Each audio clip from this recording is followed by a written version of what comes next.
You're listening to Greener Lawn, Happier You, produced by Weedex Lawn Care. Join us as we explore all things related to your lawn.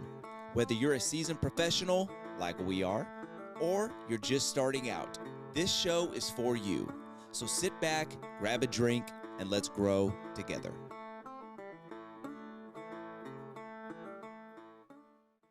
Welcome, ladies and grassholes, to Greener Lawn, Happier You. I am Nick. I am Brennan. How are you, Brennan? I'm doing good. How are you? I'm wonderful. Have you weathered the weather that we've been having here in North Texas? Yeah, it's been good. It's not good for lawn care, but it's been good to kind of spend some time with your family and maybe catch up on some personal things around the house. That and truck maintenance here. Yeah. So, yeah. So if you have not been in North Texas the last week and a half or living under a rock, you might realize that, the temperatures that we've been having have not been conducive for treating lawns or doing anything lawn care related. It's been more conducive for, I would say, snuggling up next to a fire or wearing rain. Fine, I'll do it with you. We did snuggle up out in the shop next to a shop heater, doing maintenance on trucks.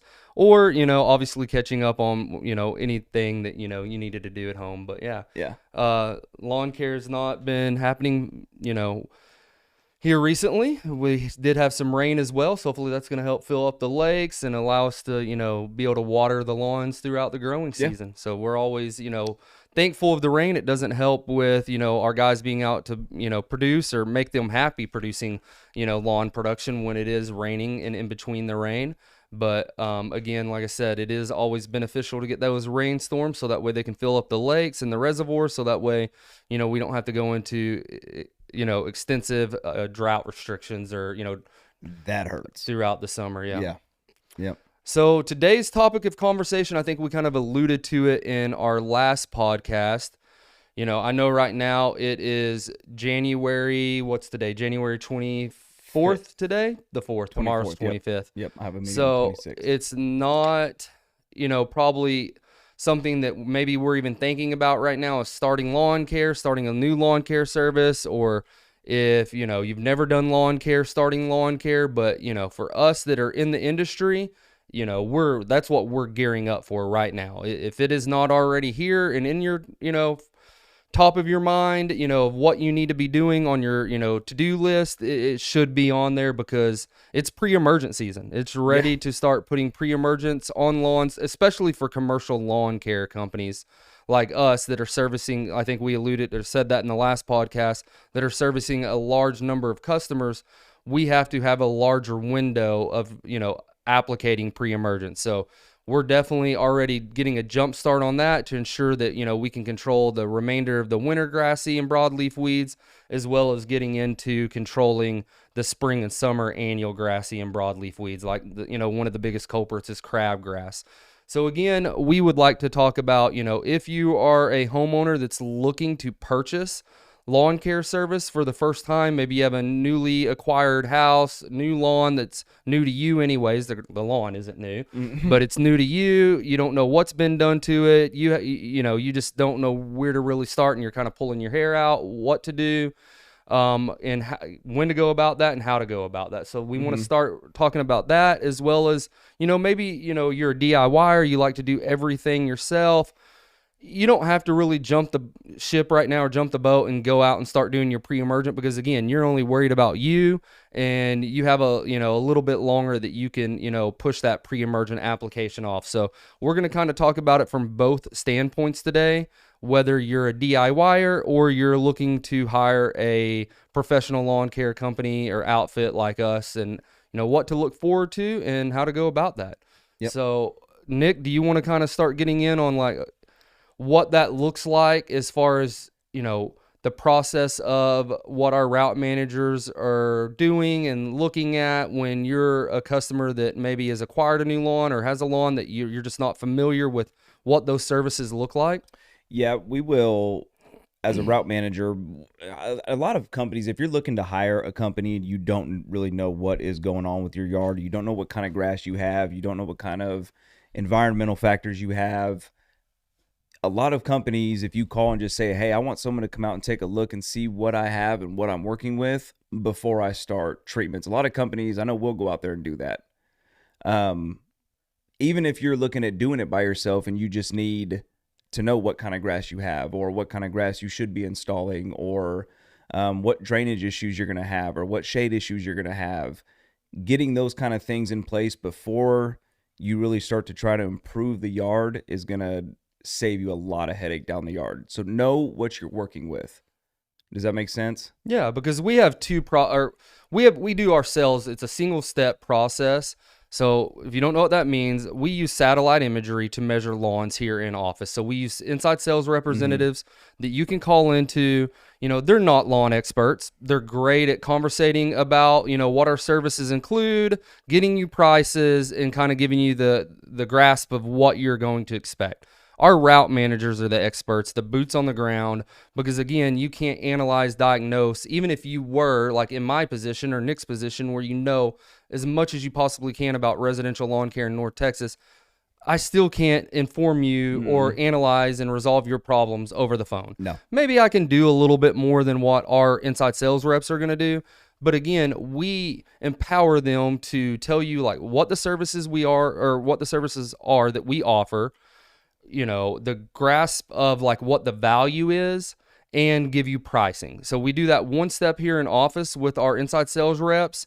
If you decide to sign up with services with us because you like what we're value pitching, you like the price, our route manager is going to be the person that meets you on that lawn the first time, and you don't have to be there because they're going to give you a phone call. You know, most of our guys, or all of our guys have iPhones, so if it's need be and you need to FaceTime them, I'm sure they'll be willing to do that. But if you are there, then they're going to walk that lawn with you. They're going to do an 18-point lawn analysis that you're getting that at free of charge on that first visit. Yep. And you're going to be able to understand what we're doing and the expectations that we're going to set through that process of like, hey, this is not going to happen overnight, but here's the steps of how this is going to happen. Yeah. And you're getting that expert knowledge from that route manager from the get-go. But like is what Nick is saying, like if you are maybe a person that wants to kind of have a good filler of what you're buying before you buy it and want to go down that road, we also have another way that you can go about it. You can have a lawn consultation that is done by a route manager. You'd pay $95 up front or that fee up front. Then they would come out to your lawn, meet with you, go over all of that. And then, if you feel comfortable, they feel, comfortable, y'all can start that relationship. That, service charge for that lawn consultation goes right back to your treatment cost. Yeah.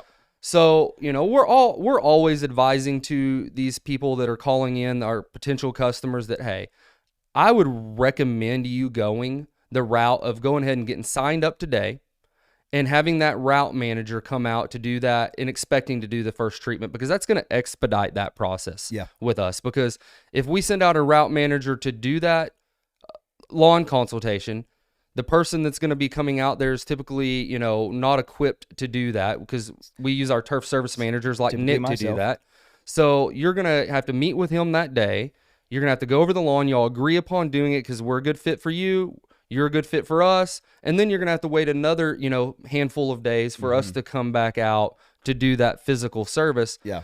So we have route managers that we, always try to tell them that it's okay, and we try to instill integrity into them of like, we're not out there to take advantage of anybody. If we feel that, or they feel like it's a lawn that we're not a good fit for, and we're not going to be able to provide them the results that customer's looking for, then let's have that conversation with that homeowner and advise them on everything they need to do to get to the point where we are the right fit for them. And then you're out, as long as even if you prepaid, you're still not out any money, because we'll refund you that money. That money's not ours yet. Unfortunately, it's not ours. So either way, you're not out any money. But if we go out there, or Nick goes out there, or one of our other turf service managers goes out there, and y'all decide at the end of it that it's not a good fit, then you're definitely out the $95. So, and I don't know how other lawn care companies do it. I think that, it's pretty well standard for most lawn care companies to do one-step sales now, especially with the technology of satellite imagery and the CRMs that we have to be able to, assess all of that. So I think that's pretty standard across the board now. Yeah. I'm not saying that there aren't a few, 1%ers out there that are still doing boots on the ground, estimating, selling, treating type deal. But that's how we do it here at Weedex Lawn Care. We feel like that's how it works really well for us and the customer. And I'll just add on to that. I know you said they don't have to be home, which is true. You do not have to be home for our services. I would recommend for the first treatment for your analysis, or when the route manager comes to do the very first treatment, if you're able to be there and walk the property with your route manager, we love that, because that gives us the opportunity, one, to kind of give you face-to-face realistic expectations. We get to actually walk and show you the things that we're pointing out in the emails. It's a lot easier to get a grasp on your property when you're there walking it with us for the first time. The times after that, we can contact you by phone, email, text. That's not important. But the first one, I like the customer to be there on the first one, because you just get a better feel for each other. You are more prepared for what is going to be coming up with your lawn. You get to build that face-to-face relationship. Yeah, it's always it just works better all the way around. So if you can, if your schedule allows you to do it, because we're always going to give you a notification the business day prior to. So if you can arrange your schedule to be there for our route manager and have that face-to-face interaction and that relationship building time, I think that's great as well. Yeah. So as a new customer, what are they going to expect? If you just, kind of like, I think, led right into this next scenario. So if you're a new customer and they are able to be home, let's just go with that scenario. Okay. Our route manager shows up, they pull onto their street, they park in front of their house. What are they to expect from our route manager step by step? Give the how-to on that. You should expect to see a big green van. That should be the first sign that we're there. Our guys are going to knock on your door, try to make contact with you that way. If you just said they were home. Yeah. Okay, great. So I'm glad you're here. Now you can walk the lawn with me. So we'll introduce ourselves, kind of let you know what we're doing there that day as far as the application goes. And then we'll walk the property and do our 16-point analysis. It's 18 it's point 18 now. point. Did we add 2 points? We added 2 more points because 16 wasn't enough. Those 2 extra points really sealed the deal on it. I'll have to see what they are. So the analysis, to kind of expand upon that, it's all, it sounds like it's real, like, scientific, and it is to a point, but it's going over your turf grass type, your weed types, your mowing habits, your irrigation habits, your watering habits. It's going over your turf density, your sunshade. It's going over, the weed types. Did I already say that? In your lawn for that time of the year. Well, I'll say it again because it's important. It's important. It's what we do. So we're going over the weed types. We're setting expectations because there are certain weeds that we cannot control in certain times of the year. So we're going to go over those expectations. Like right now, with the weed treatments that we're doing, if you didn't get fall pre-emergence, you're probably experiencing a lot of winter grasses in your yard, like poana and rescue grass. So the herbicides that we're using right now aren't going to be able to eradicate those. So we're going to set expectations on that to tell you, like, hey, just be patient with this. Those weeds are going to die off with the spring, summer heat. And then, obviously next year in the kind of middle, late fall time frame, even going into the early winter, we're going to be putting down pre-emergence to control those weeds then. Right now, we're putting down pre-emergence. Of course, that pre-emergence is going to stop further germination of that weed. It'll help with that. But though it's not going to kill the weed that is already there emerged past your turf grass canopy. Yeah. The pre-emergent that we're applying right now is targeted for those spring summer weeds. Again, the biggest one that most people know is crabgrass. So we're going to go over weeds, when to expect them to die, what you're not going to die with that treatment. And then we're going to as well, correct some things if you have things going on as well. We'll also go over soil condition and, a few other points on your lawn and try to give you maybe even a calendar expectation deal too. Like, hey, maybe in the next 3 months you should see your lawn in this state. The next 6 months you should see your lawn in this state. The next 9 months, and we're always a type of company that we like to, what's that saying? You overperform, but you underset your expectations. I know there's a better way to say that. You're supposed to be helping me out with that saying, but we always want to. overpromise, Underpromise underpromise, and overperform. Yeah, that's we the saying. underdeliver. We don't underdeliver. You got that all wrong, Samsonite.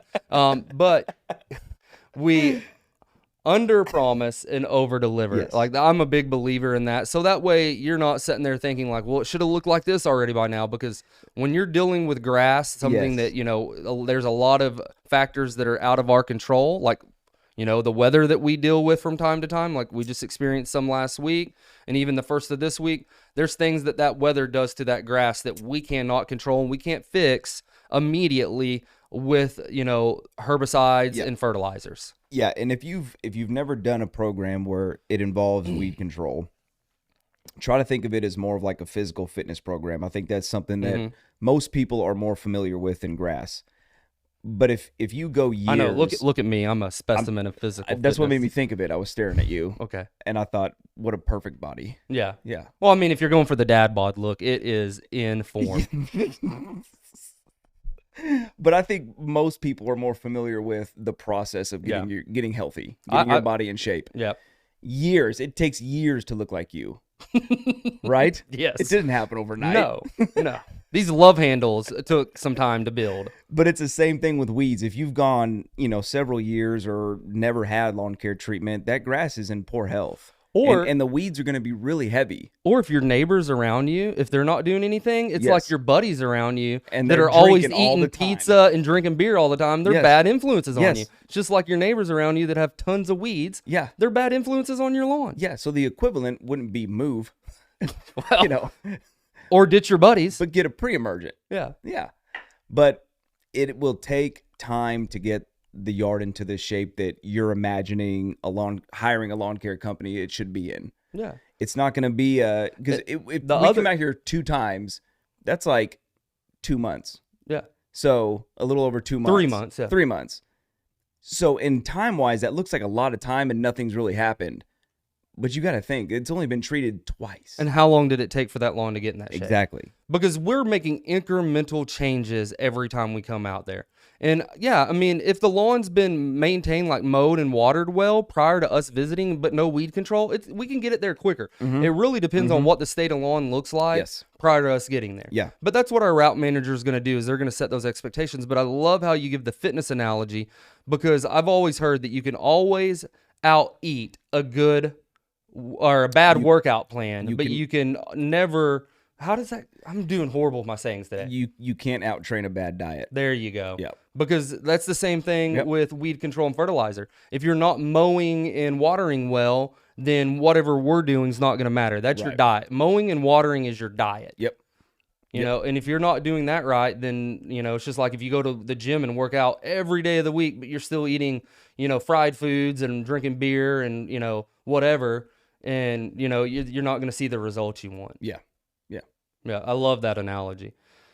So what are red flags, you know, as a route manager or even a turf service manager that's doing these, you know, surveys or consults with people, like red flags that you see when you go out there of going like, hey, you're not a good fit for us right now, and we're not a good fit for you right now because of these red flags? If you're a customer looking for a company, I think the biggest red flag, that's another point of going to it. What's a red flag for a customer looking for a lawn care company that they might not want to use that lawn care company? I think that can go both ways. What are red flags that we see in a customer, and what are red flags that customers see in a lawn care company? Red flags, this is why it's so important when I say if you can meet on the first one, meet on the first one, because you're going to get a feel for that technician that's going to be taking care of your lawn, and you need to be able to trust that technician. So red flags for you would be if the guy is not very attentive, if he's not asking you any questions about what you want your yard to look like. Yeah. Because I always think that we need to interview our customer to figure out like what they want, so that way we can tell them what they could have we can do for them.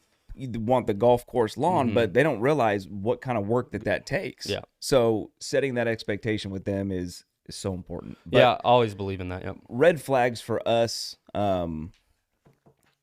taking on a lawn would be expectations. Mowing, like if you get out to a lawn and you can tell that this customer has, you know, his grass on his foundation and fence line that's like maybe 12 to 18 inches tall, you know, so a foot and a half, you know that they're not a weekly mower. Yep. So we need to make sure that, you know, that's a red flag for us that, hey, we need to have that conversation with them. Right. Or, you know, like maybe if you get out to a lawn and you can see that it has been under irrigated the last summer, you know, that's red flags for us. Yeah. And that red flag would be like, hey, if we go to you and we tell you that, hey, these are things that need to be changed through this partnership, and that customer's like, well, you know, y'all are the sole or the end all be all in this, and I'm not going to do anything different. And actually, I'm going to do Red less. flag. That's a red flag to know that Red we're flag. probably not a good fit for you, because we're never going to be able to do any improvement on your lawn if you're not willing to put in the work that we need you to do on your end. Yeah. So that would we be a have red no flag. problem telling you that you know, this may just not be a good fit. Yeah, I think that's, you know, you definitely need to do that, because all you're doing is taking on a cancel. Yeah. Like if you're going out there to a lawn and that person, you know, you see those things that need to be changed. I'm not saying that if we see those things that need to be changed that we're just automatically done with you, but it lets us know like, hey, it registers in our brain that we need to have these conversations. And then if we're having these conversations with you and you're just like, you know what? I'm not going to do any of those things. That's not the reason why my lawn looks like that. Like, hey, maybe this isn't the right way to go. This sounds silly, but these are real conversations that we have. Yeah. The people just will flat out say, no, I'm not going to do that. Yeah. Or that's not the reason. Well, I can't promise you anything then. Yeah. So. And as a customer, again, red flags would be like, I agree 100% with Nick. If you get a guy that comes out there that's just nonchalant, doesn't seem like he's interested in his job or having a conversation with you, you know, even to the point of like, you know, not properly uniformed, not properly groomed. Yes. And again, I'm probably a little bit more from the old school cloth of like, you know, not having, you know, people out on your lawn with a bunch of, you know, facial tattoos and piercings You and all of said that. just tattoos. Shut up. But like, you know, or even clean shaved, but I'm not clean shaved. So it's a different time and age where like, yes, Yeah.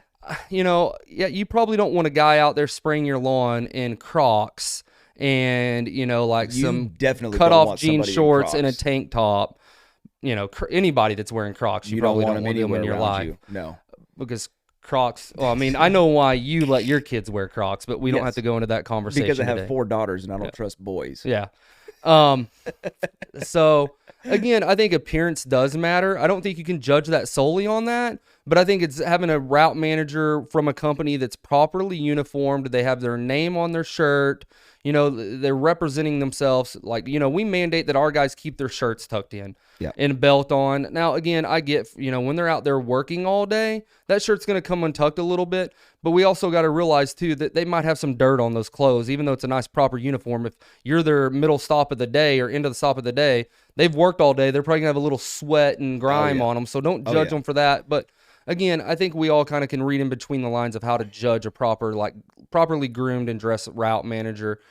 I think those are things that we need to look for. And then somebody that cares to have a conversation for you, like Nick mentioned earlier, and can carry on that conversation. Yep. Yeah. Well, you got to think you're paying for a service. We're there to serve you and to take care of your lawn. So if you're paying for something and you're talking to someone who just doesn't really seem interested in your wants or your needs, I mean, if you're a about it. DIYer, the red flags and green flags, I think you're just going to have conversations with yourself and interview yourself and make sure you're the right fit to take care of your lawn. I mean, that's going to have to be self-done, and you're going to have to see if, you know, you qualify for that position. Yeah. I can't help you much on that one. Green flags, I think that, you know, how you determine that is everything opposite than a red flag is the green flag that they're the company for you. Yeah. I mean, when, you know, obviously, like, you know, for our end, if it's a customer go out there and they are mowing improperly or watering improperly, and they tell you, like, man, I'm so glad you mentioned these things because I want to jump right on board with y'all. And you know what? I've been banging my head against the wall for years and years, and I can't figure out how to do this. And I'm willing to, you know, practice what y'all preach. You know, or not practice what y'all preach, but I love those people. Practice like what y'all are telling me to do. I'm willing to give it a chance. Yeah, I love those people. So those would be green flags. And then the green flags for the customer would be like the opposite of the red flags of, you know, where the person's wanting to communicate, properly groomed and dressed. Yep. You know, they meet the expectations that, you know, were put out to you. Oh, we also put green flags in your yard. So there you go. There's your green flag. Here's your sign. So as far as a DIYer, as far as like what they should be doing, I mean, soil temps matter for pre-emergence. I'm not going to say they don't. So you have some time to wait on that because you're probably only going to realistically do one pre-emergent on your yard in the spring and one in the fall. You're not going to split app it like we do. We split app our pre-emergence to catch that entire window. So if you're a DIYer, you can wait until our soil temps are probably in the higher 40s, like 48, 49, or even lower 50s, between 50 and 53, before you do that pre-emergent. Time window on that would probably be, I would say, anywhere from late February to the second week of March. I think you'll be fine. Yeah. And like I said, most DIYers are going to do granular. I didn't say that, but I'm going to say it now. Most DIYers are going to have access to granular fertilizers that have a pre-emergent embedded. So you're going to get like a, 2-for-1 thing on that. They'll have pre-emergence embedded in on the fertilizer. It does work. Does it work as efficiently as liquid pre-emergence? No, just because the coverage isn't going to be as good. So that's the DIYer side, but there's people that have done it for years and they do a great job of it. Maybe they put down their granular embedded pre-emergent a little bit thicker and they're mowing well and watering well, and you just love spending time outside in the lawn. I'm all for it. Do it. Yeah. Because you're going to know your lawn better than anyone, because like if you're that type of person that has a green thumb, you're going to be spending a lot of time out there. And, you might even be to the point of like, the best weed control is hand pulling weeds. Do that. Yeah. And not putting herbicides as far as post-emergence. Well, like you mentioned earlier, when you have proper mowing and watering, weed control, that is weed control. It is a form of weed control. Yeah. It is a just, cultural practice that wholeheartedly definitely, is right there in the same field as any type of weed control that you can do. Yeah. Yep. So, DIYers, like I said, you can go to Scott's, or, you can get that from Lowe's. It's Scott's product most typically is what you're going to get. Yep. You can go to Lowe's, Home Depot. You can go to Callaway's. You can probably get some Callaway brand stuff. But again, most of the time it's going to be those pre-emergents embedded in on fertilizers. The post-emergence that we use, the difference is on that is most of our post-emergents are restricted use. So you're not going to get the same formulations that we do, but there's other formulations of post-emergence out there that are not restricted use that you can get liquid or granular form as well. Mm-hmm. It's just, again, obviously I do not feel like they work as well, but, you're able to put more time into your lawn as a DIYer. We're only out on your yard 8 times a year, minimally is just our normal lawn program every 5 to 7 weeks. There are associated services that you can get and we see you more often. But if you're a DIYer, you can be on your lawn, every day. Yeah. And so you have a lot more time to spend on it to make up for, I guess what I'm trying to say is the lack of what the product is offering you. Right. That's really, I think we've covered a lot of it. Realistic expectations, we have that as a note to go over in the podcast, and I think we've already kind of covered that. But that's what we're about, is giving realistic expectations of what you're going to see and when you're going to see it. And like we said it earlier, is we try to underpromise and overperform on that. So we're not. I did that time. You nailed it. So, Nick, we could go on and on about this conversation. Do you have any other points that you kind of want to talk about as far as like, newly acquired lawns for us, or, maybe even if you've never done lawn care in Texas, like, cause we're getting a lot of transplants. I think we talked about that in the last podcast and I'm sure you see that every day out in the field with people that you talk to of like, I've never seen this type of grass. Cause you like with Bermuda, we have people call in and like, I've got weeds in my yard and it's just the Bermuda grass seed head and it's not a weed. So is there any advice that you have for maybe a transplant that's just maybe moved from the Midwest or a different region or wherever, that they have different types of like, cool season turf grasses and they're not used to the warm season turf grasses that we're dealing with? If transplant, I love you call them transplants. Well, they're transplanting to our state. Well, I know why you call them transplants. I just think it's funny. Okay. I don't mean any offense by it. So if you are newly moved to Texas and I called you a transplant, please don't take it in an offensive manner. It wasn't offensive. I just like the term. Okay. we're dormant during the winter. Nothing's really going on with the yards. You're not going to get any new growth. Most diseases, grass-wise, weeds, we get weeds. We get weeds, but most diseases and insects are going to lie dormant or die off in the winter. When the grass starts waking up in the spring, that's when recovery takes place. That's when the different diseases or insects can start jumping off. Because if you've never done it before, I mean, you're gonna, just like our new route managers learn. It takes you a full year to go through your whole cycle of your grass. Yeah. Until you really feel comfortable in knowing your yard. I agree with that. So be patient. Just be patient. You will see things progress. It may take a full growing season, 2 full growing seasons, but be patient. You'll see that slow progress. And if you are, newly to Texas, I won't say transplant, newly to Texas, you've got to realize the southern hemisphere here, you got to realize that lawn care is year round. It's not just, from April till September, October. We do lawn care year round. Like Nick mentioned earlier, the grass, the upper grass, it's dead, it's dormant. Yeah. But, the roots are alive. But weeds, there are certain weeds in our air because we're not in Texas. Like, we get a week, 2 weeks, maybe 3 weeks of cold temperatures.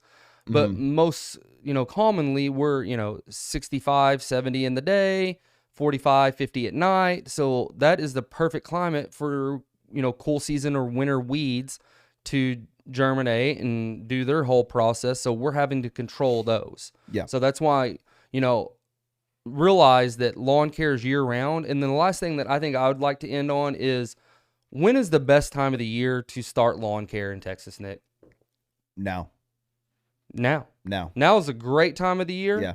But the other thing is to realize, if you're late to the party, it's not too late. Like, if you don't come on right now, like, if you give it another 3-4 months and you come on to lawn care, it's not like, oh, I got to wait all the way till next spring because I didn't get it this spring.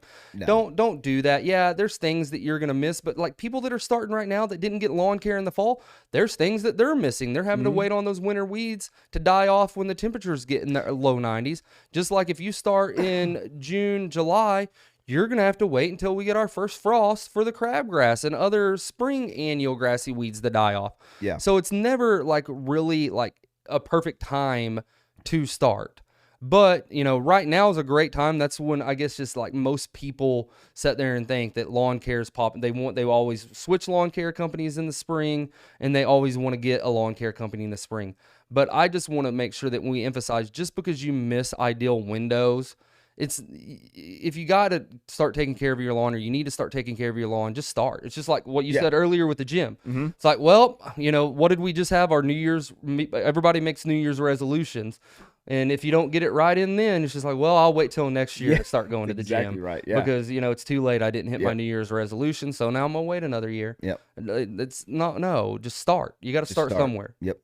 And, I agree. and we'll guide you through of like what those expectations are of like when you're going to see certain milestones with your lawn. Right. Well, I mean, that's all I got. That's all I got. So we appreciate y'all tuning in to another episode of the Greener Lawn, Happier You podcast, and we'll see you next time. I'm Brennan. I'm Nick. Thanks for tuning in. We hope you enjoyed this episode and that it has provided you with some good tips on how to keep your lawn looking its best. For more, be sure to subscribe to our show and follow us on social media. And remember, a greener lawn leads to a happier you.